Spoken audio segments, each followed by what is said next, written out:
My name's Damon Bennett, and welcome to CFB Trenton.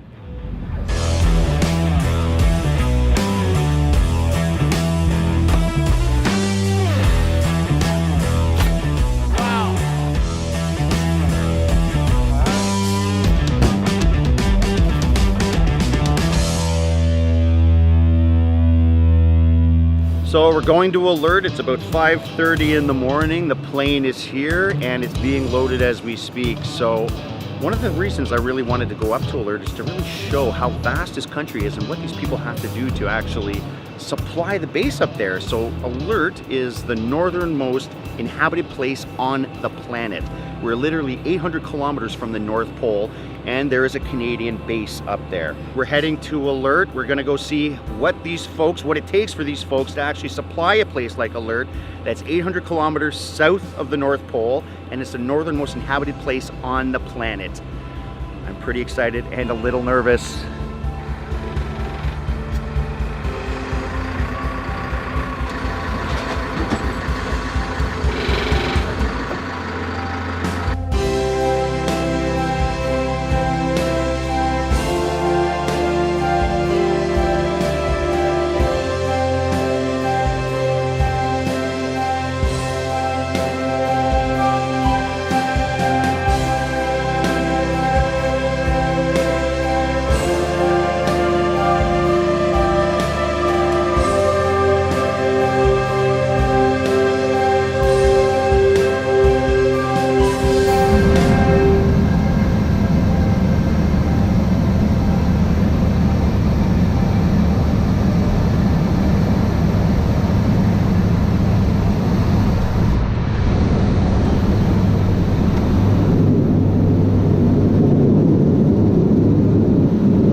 We are in Resolute Bay, a very remote part of Canada. It's the first leg of our journey going all the way up to alert. One leg of our journey to a remote part to the most remote part of Canada. So it's a very cool experience for me. It's the first time I've been to this part of Canada, and I really consider myself a Canadian boy.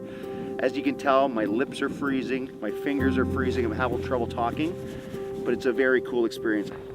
It's like we're on Mars. It's like a totally different part of our planet, but we're still in Canada, folks. I mean, but people live here. It's amazing. That's what I find amazing about humans in general, is like I think we look for the most uninhabitable places on the planet and we decide to live there. But it's very interesting. I mean, yeah, you think you're a Canadian boy or a Canadian at heart because you traveled the country and lived in almost every province, and then you come up here and it's like you never toured Canada at all. It's just amazing to be here.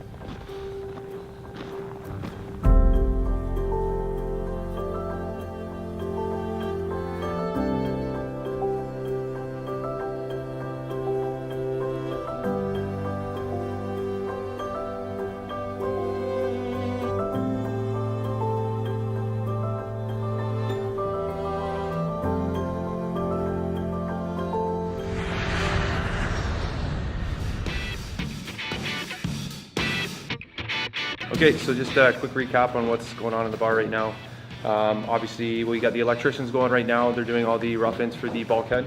We're going to be putting a bunch of pot lights in there, pot lights in the drop ceiling that's in the middle. They're going to be doing all the rough ins for the ceiling right now. We're going to be putting some nice old pendants that we were able to salvage from a bar before. You can see behind me that we've got the arches done. We had an artisan come in from Texas Construction who's done a really good job. He's all finished. We've started cladding the beam, which is going to be pretty neat. We're going to end up sanding it down, torching it, and staining it to match the bar and the wainscoting. We've also got the doors built. You can't see them because we have to take them off because they're fixing some of the floor here. There was a bit of an issue with the doors. We built them too big, so we got a little bit too creative. So now we're going to have to rip them down and get even more creative and figure out a way that we can fit them in there on the rollers so that everybody's happy. So right now we're making good time. Just got to make sure that bar comes in on time. Crossing our fingers. We've got about a week and a half to 2 weeks left before we got to hand it back, and they got a big event here, so pressure's on. Well, we're awake, I think. We've had a coffee in us and we're just getting ready to board our flight to Alert. So we're leaving Resolute Bay, which is a little bittersweet. first time I've ever been in the Arctic, and it's just such a beautiful, beautiful place. The people were beautiful, and it's just something I'll probably never see again in my life. So just taking in as much as I can. But our next stop is Alert, baby.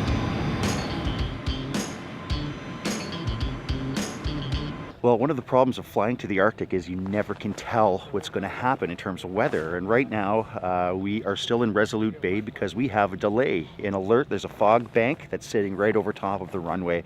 So we're not taking off. And they're saying a minimum of 2 hours. It could be 24 hours. It could be 48 hours. And that is the whole thing with coming up here, is you never know. You come up here for 2 days. It might end up being a week. It might end up being 2 weeks.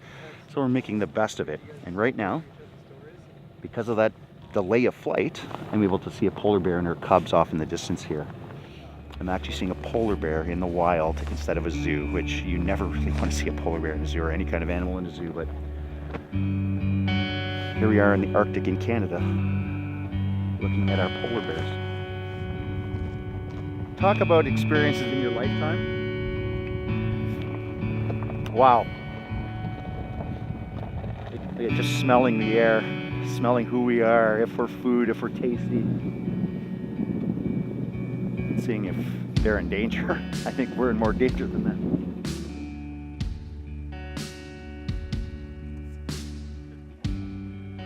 Okay, I guess the weather cleared up in Alert, so we are on our way. So we're just out by the bay, just checking out the polar bears. The bus pulls up and says, we gotta go now, the plane's ready to take off. You do not want to miss this plane. You miss this plane, well, I can think of worse things to be stuck up in Resolute Bay. I mean, it is beautiful here, but I have to remember, I have a project to do back on base, and it's due in 2 weeks. So this is sort of the adversity that I'm dealing with here. I have to show what these folks do. I really want to see what everyone's doing, how everyone works together, you know, to defend this country, to help this country, to supply this country. But at the same time, I got a job to do back in town. So enjoy this as much as I can, absorb the experience, get back and finish that pub for everyone on base.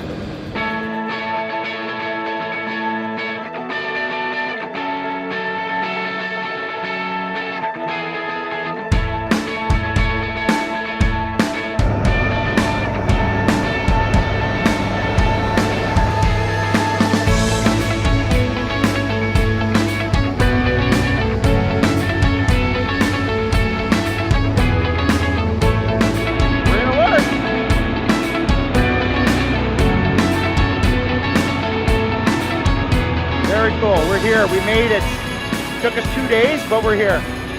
We got to see the surrounding area as we landed, and they did point out that there is a memorial just off to the south here, or actually that would be the south here, where we actually had a herd crash back in the 90s. So there is a memorial. 5 people did perish, and the reason I bring that up is it just shows the dangers these people face every day of trying to land on a remote area like this. We just landed on a gravel ice runway. So I mean, fog, nighttime vision, all these things come into factor trying to drop off supplies. So we got to remember, these folks also help the people up here, but they do it in extreme danger. So far it's a trip of a lifetime. My lips are already freezing. I can feel myself slurring already. What have we been here, 10 minutes? Then my lips are already starting to slur. So we're in Alert. Right on. You were the check pilot on the plane. You had me sit in the captain's chair, I guess it was? Yeah, it's the center seat. So it was really interesting because I've never seen land like this ever in my life, and especially seeing it over top. I went from never seeing a glacier in my life to what do we see, about half a dozen at least? Yeah, 6 or 7. And that's only the ones we saw, right? So thank you for the experience. Hey, you're just welcome. Incredible. So how often do you fly up here? Every week we have a sustainment flight. And that's just to supply this base alone? Bringing their food, mail, supplies, anything they need, bringing people in and bringing people out. Right. I just can't believe we're on the top of the world right now. Right now, where is the North Pole? North Pole is like the North Pole is that way there? And where are all those signs you were telling me about? They're in behind the buildings over here. So I'd love to go see it. Can you take me over? Is that okay? Yeah. Awesome. Okay. I'm looking at probably one of the coolest things I've ever seen. So we're basically on top of the world right now. We're 800 kilometers south of the North Pole. Signs indicating where every city in Canada basically is, and more. We have South Africa up here, Puerto Rico. Hey, there's Trenton. There's Trenton right there, 4,300 kilometers. What I'm looking for is Ottawa. my hometown. Anyone see Ottawa? Ottawa's got to be here somewhere. Shout out to my friends at PET. Somebody help me find Ottawa. Oh, hey! I see it, baby. Here's my hometown, folks. Ottawa, Ontario. 4,000 kilometers away from my hometown. Probably a little warmer there. Probably about the same amount of people living there though as here. So, in the little town that I grew up with outside of Ottawa, nice to see that sign up. Brockville, we've got some family near Brockville. Very cool.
Awesome trip. This is my family right here. Hello! Who is that? Let them go! Come here! Come on! Hello! Hello! How are you? Hello! How is everybody? What's going